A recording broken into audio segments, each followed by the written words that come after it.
Hey and welcome to another fun tutorial, and today I'm going to show you how you can create this cool effect here where you can have this flame in your hand and it looks pretty realistic actually. How come these effects are all some stuff that you can't actually have in real life? I always feel stupid when calling them realistic. Who cares? Let's get started. Now there's a similar tutorial to this one online already, but I've changed a few things and I think it's easier to make that way in case you know the other one, just in case. So we have the hand footage here. I'm just gonna drag that to new composition on the new comp button, and this is footage from videocopilot.net, and I don't have any footage of a hand myself. Unfortunately, if I did, it would be really bad quality, so sorry, but I'm not using that. I don't want to. That's embarrassing for me. I haven't got my new camera yet. So I've got this footage from videocopilot.net. This is Sam Moya's hand. It was in the bug tutorial where you got bugs crawling on your face or up your arm, and this is the footage from that. You can download it as well as in the project files for that tutorial on videocopilot.net, which I'm already saying for the third time, I just noticed.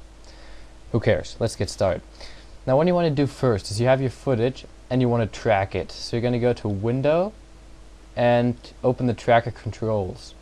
Then you're going to go to Track Motion, zoom in here a bit, select this track point, just scale it up a bit and move it to those points over there, for example. These work pretty well. Not always, but they sometimes do. And because I don't want this tutorial to waste any time, I've already created that tracker. Well, I'm going to copy the one from the preview I just showed you, and we'll use that one instead for this tutorial. What you have to do is you just basically set it here, and you create a new null object in your composition, and then once you've got it tracked, you just click on the Analyze Forward button here when you're in the first frame and analyze this footage, and then you can apply this data. You can edit the target, so make sure it's the null, and apply the data, and that's how you would have your tracker null object. Now I'm gonna just take the one from the other composition. I'm going to go to Edit, Copy, and paste this null object in here. I'm just going to call it Tracker. And it basically, when I turn it on here, the visibility, it's stuck to my footage, well, basically to the middle of the hand for some distance. I didn't track all the way. I tracked I'm going to stop this at 2 seconds, press the N key to end this here at 2 seconds. And yeah, now we've got the footage tracked. So our next step would be to import the flame footage. Now there's footage like this on detonation films. Oops, that was a mistake, sorry there. We pull in our composition down here. There's footage like this on detonationfilms.com. You can just go there and download it. It's a really cool website with lots of flames and gunshots. I really recommend it. We're going to set this layer's transfer mode to add so that the black disappears, and this label down here, the detonation films, that's only on the very first frame. So or on the first view, it ends right about here. And because this is fairly long, this flame, we're going to drag it back so that we're just going to check the first frame here. Drag it back until we got this one spot that we want. There's this spot at the end where it just blows up and then it burns for quite some time. So we'll go there at this moment, and we're going to drag it up into the middle of our hand. Then holding one of these corners and the shift key on your keyboard, you can scale it up.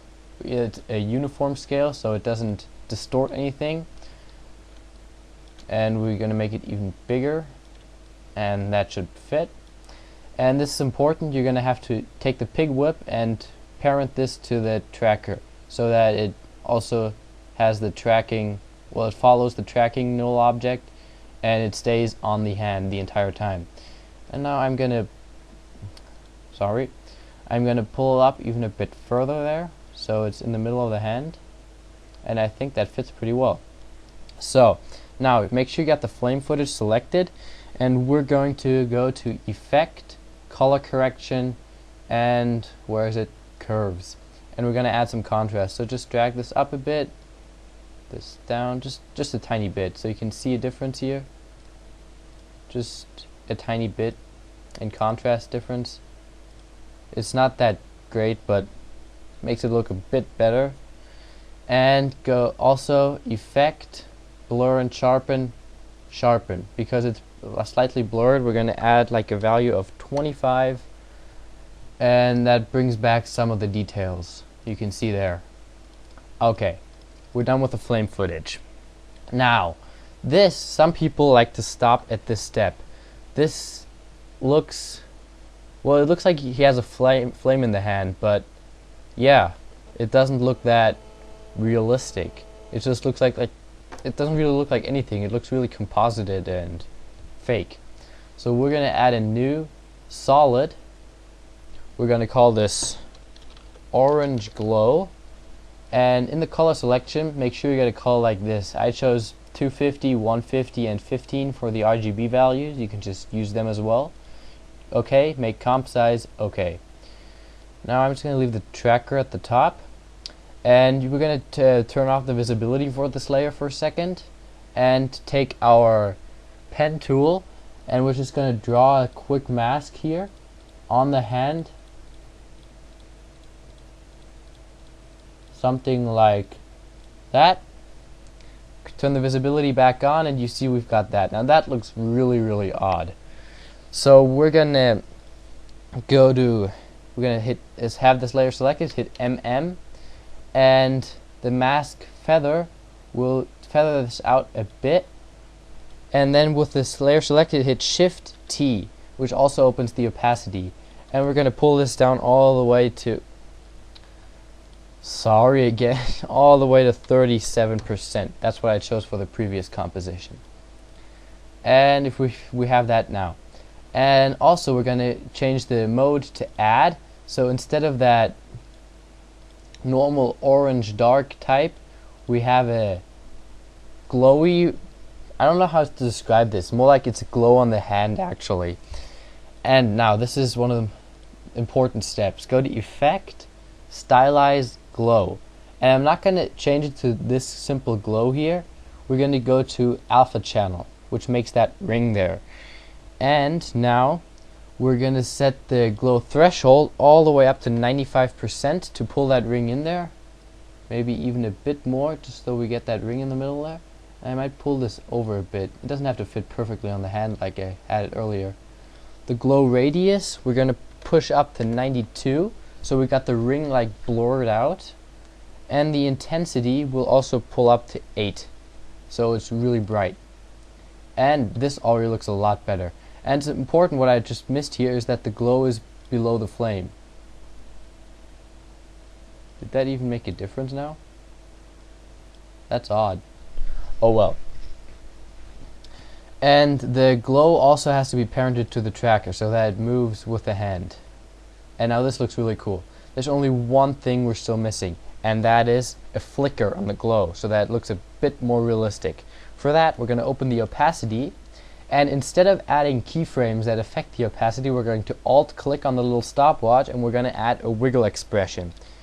And the one we're going to add is wiggle 10, 10, and hit enter on the numpad. What this does is it changes the opacity value 10 times a second. It changes it to 10%. And this is, for my limited experimentation with the first test, this seems to look pretty cool. If I do a quick RAM preview, we can see how this turns out, and that looks pretty cool.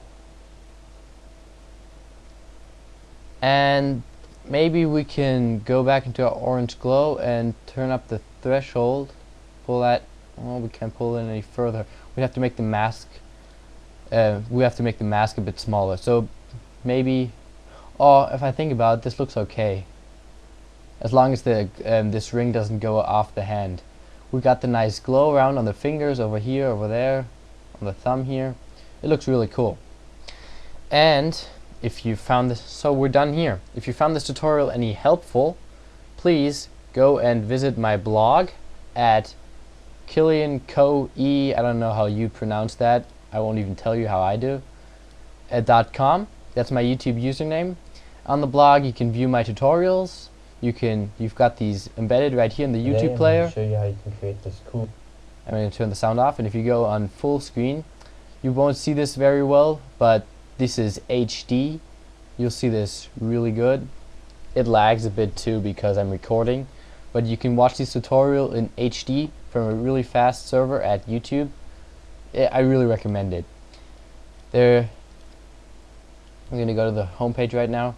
There's all my tutorials. Please visit, comment, and tell me what you think. Thanks for watching. Bye.